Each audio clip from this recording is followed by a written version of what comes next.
महायुतीला एक हाती सत्ता मिळाली तरी मुख्यमंत्री कोण हे अद्यापही जाहीर करण्यात आलेलं नाहीये आणि यावरूनच राज्याच्या राजकारणात सध्या शह काट शहाचं राजकारण सुरू आहे। पाहूया।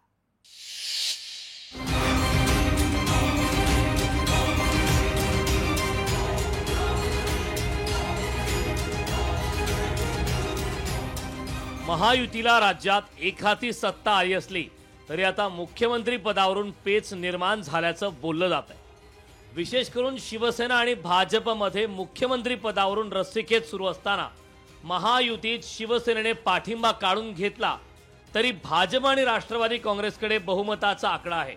अशा प्रकारे शिवसेनेची कोंडी करण्याचा हा राष्ट्रवादीचा पहिलाच प्रयत्न नसून 2014ला बाहेरून पाठिंबा देत तर 2019 मध्ये पहाटेचा शपथविधी करत भाजपसोबत जाणाऱ्या राष्ट्रवादीने शिवसेनेला शह देण्याचा प्रयत्न केला होता।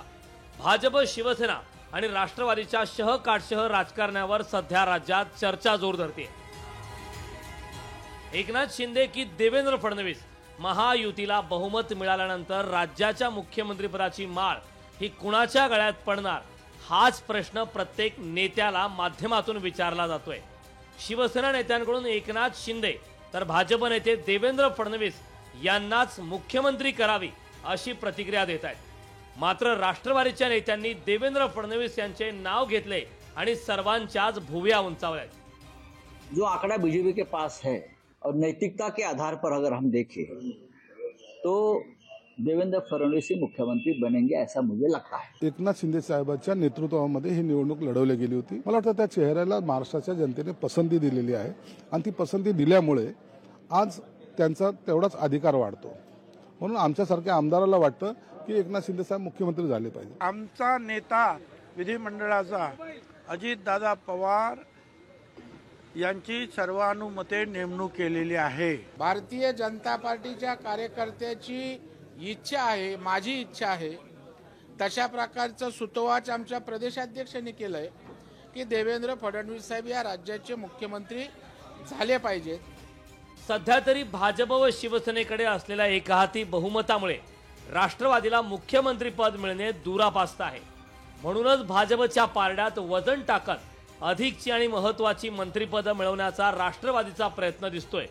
त्यासाठी शिवसेनेची बार्गेनिंग पॉवर संपवण्यासाठी राष्ट्रवादीने भाजपच्या मुख्यमंत्री पदाला बिनशर्त पाठिंबा दिल्याचं म्हटलं जात आहे। एकूणच काय शह काटशहाच्या राजकारणात कोण बाजी मारणार हे येत्या मंत्रिमंडळात दिसून येईल। 2014 मध्ये शिवसेना विरोधी बाकावर बसलेली असताना राष्ट्रवादीने भाजपच्या सरकारला बाहेरून टेकू दिला होता। तर 2019 मध्ये सुद्धा पहाटेचा शपथविधी आटपत अजित पवार भाजपसोबत गेल्याचं पाहायला मिळालेलं होतं।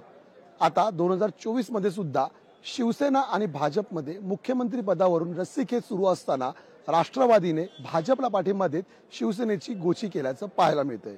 कॅमेरामन निकेश मोरेसह मी चेतन नवरे, मुंबई।